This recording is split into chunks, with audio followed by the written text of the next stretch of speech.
Insidious Altius Fortius. Faster, higher, stronger. And athletes have fulfilled that motto. Rapidly. We all have this feeling that we're somehow just getting better as a human race, inexorably progressing. But it's not like we've evolved into a new species in a century. So, what's going on here?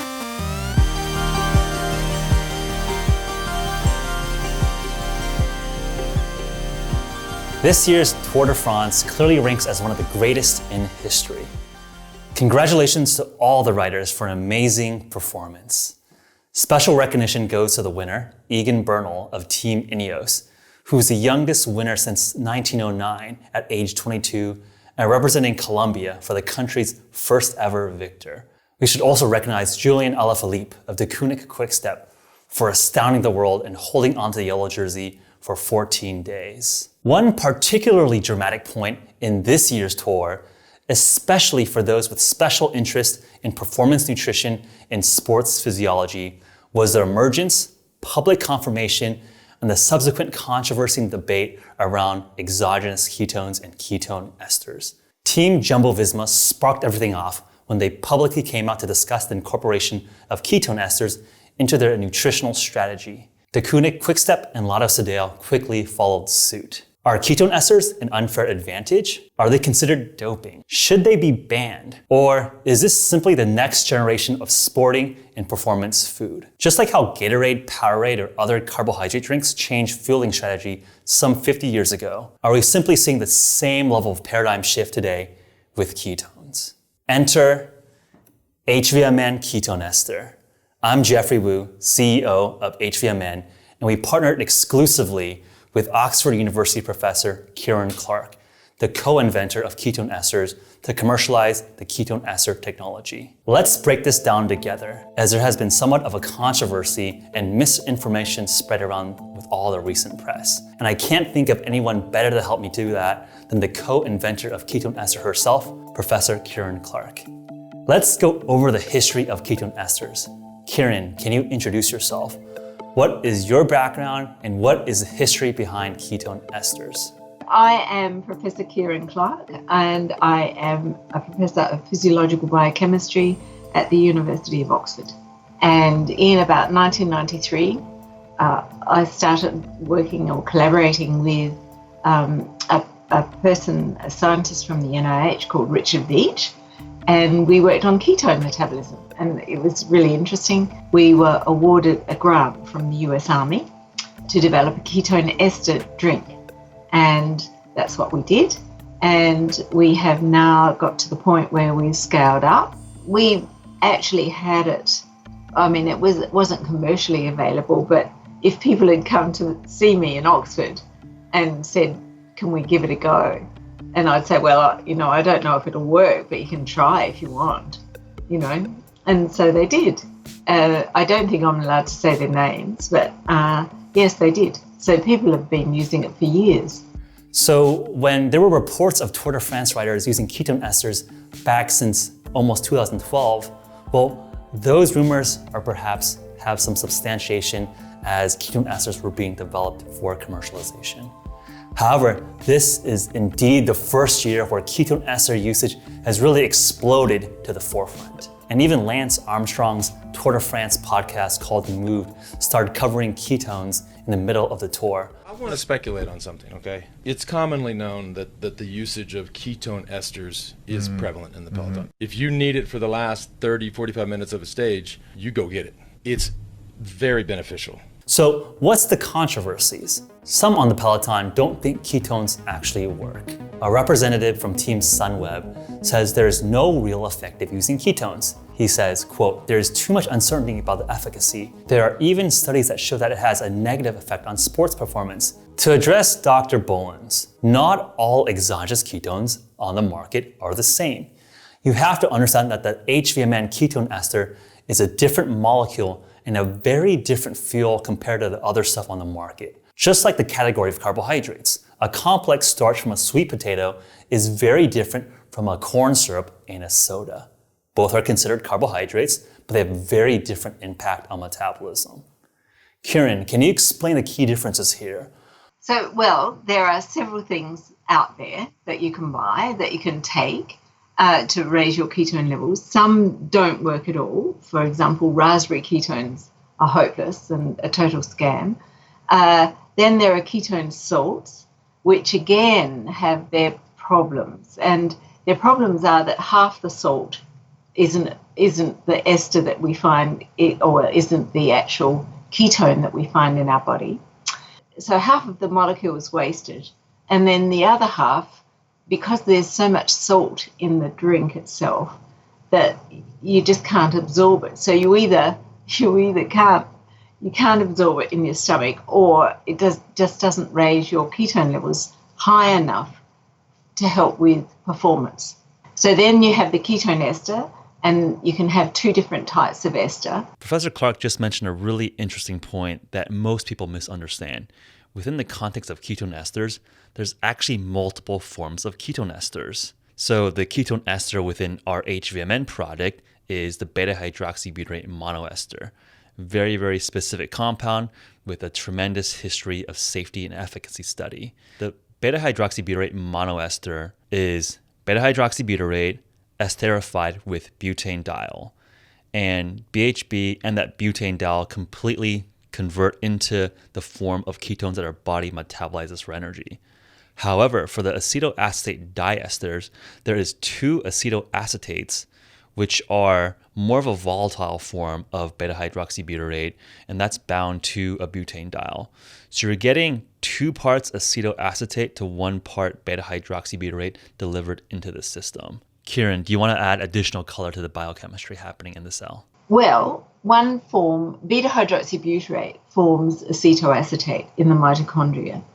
And the beta-hydroxybutyrate is the one that we use. And that makes NADH, which is the reduced form of NAD.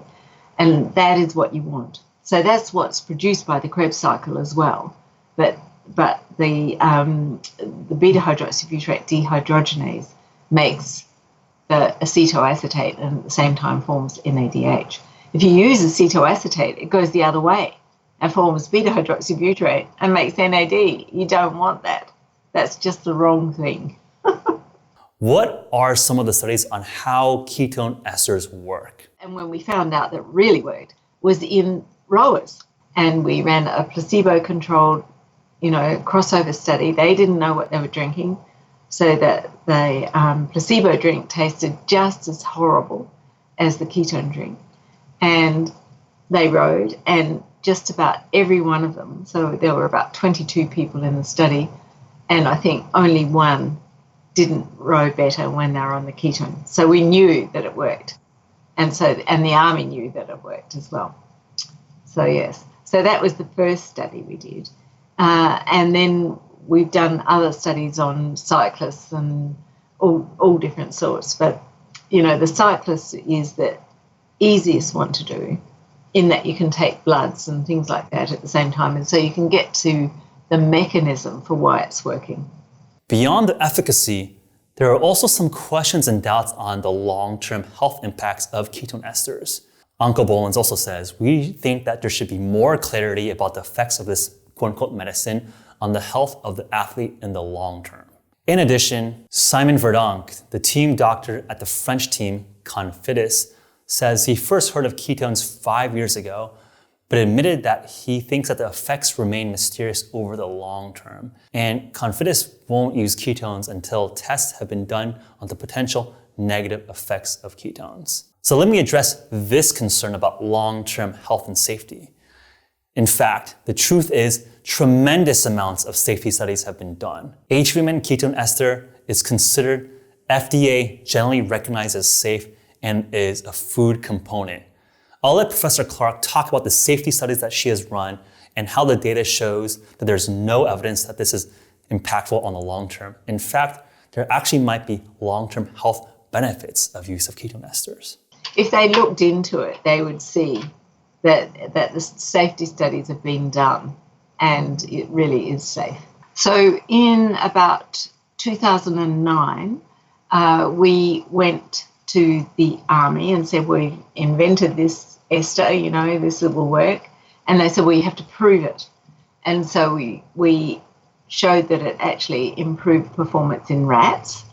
and they were quite impressed. We said, well, we'll now show it works in humans. And they said, no, you won't. We're going to have to grass it, which is generally recognised as safe. So we went to the FDA. I think our first meeting with the FDA was probably 2007. And they said, all right, you have to do all these studies to show that it's safe. So we did all those studies. And then we finally went in and used it with humans. And that was all fine. We didn't have anything go wrong. And then we just kept going and doing more studies until we got it through the FDA as a drink for sports people. And lastly, there was even some discussion that ketone ester use should be considered doping and perhaps banned. The head of the International Cycling Union, the UCI, David Lapertant, said that ketones may require detailed monitoring. At the UCI, we look at all elements which may modify performance and which may affect health. He says that we would not hesitate to take the initiative and refer the matter to the World Anti-Doping Agency, as we have done in the past with tramadol and corticosteroids. I am confident that WADA will monitor all performance-enhancing drugs. Ketones aren't on the list of banned drugs, but we must monitor usage. I think the UCI's caution is very reasonable, and to clarify the record, WADA has already taken a look at ketones back in the early 2010s. WADA confirmed that this ketone ester is WADA compliant, and FDA again has approved the use of ketone esters as part of the food supply. Vincent Lavenue of the AG2R La Mondiale team has called for the use of ketones to be halted immediately. He says for the equality in the sports, we need a swift reaction. So again, I think we should look at the information, look at the data, and realize that this is a nutritional tool that all parties and all athletes have equal access to. We should think about this as a new paradigm in sports nutrition where we all have access to protein powder for recovery, we all have access to carbohydrate drinks for pre-workout fuel, and the same thing should be thought of as ketone ester as useful and part of a nutritional strategy for overall performance and recovery. It's just simply a novel fourth macronutrient that is available for everyone. In fact, if we look at metabolic risk for long-term health, there actually might be a question around the risk of overusing carbohydrates and sugar. And that actually might be a bigger concern given that there's much more evidence down that path of inquiry around metabolic syndrome, diabetes, and insulin resistance. Speaking on behalf of Professor Kieran Clarke, the entire team at HVMN, we're really proud to add a new novel nutritional tool for the world. This is just the start of how we think about changing how people think about nutrition. Again, all credit goes to the athletes, the coaches, and the families that sacrifice so much to enable such feats of endurance and power. If we can create and offer support from a nutritional perspective with ketone esters, we are incredibly happy and proud to do so. Your effort inspires us to do our very best. You can learn more about our work and ketone esters at hvmn.com. For all of our other clients of ketone esters out there, don't worry, this specific video is a special case given the controversy, the misinformation, and the hype and discussion around the Tour de France this specific season. We're not gonna make it our practice to comment on every specific athlete or team or customer out there that might or might not be using ketone esters. We are quiet professionals and treat your business with discretion. What are your thoughts about ketone esters and the Tour de France? Do you think we make sense here? Or do you think we missed something? Leave your thoughts and comments below and we'll address them. Anything else that you're excited about in terms of learning about ketone esters? Let Professor Clarke and I know. We'll be very happy to answer your thoughts, your questions, your concerns in a future edition of this podcast and YouTube channel. Thanks so much and talk to you soon.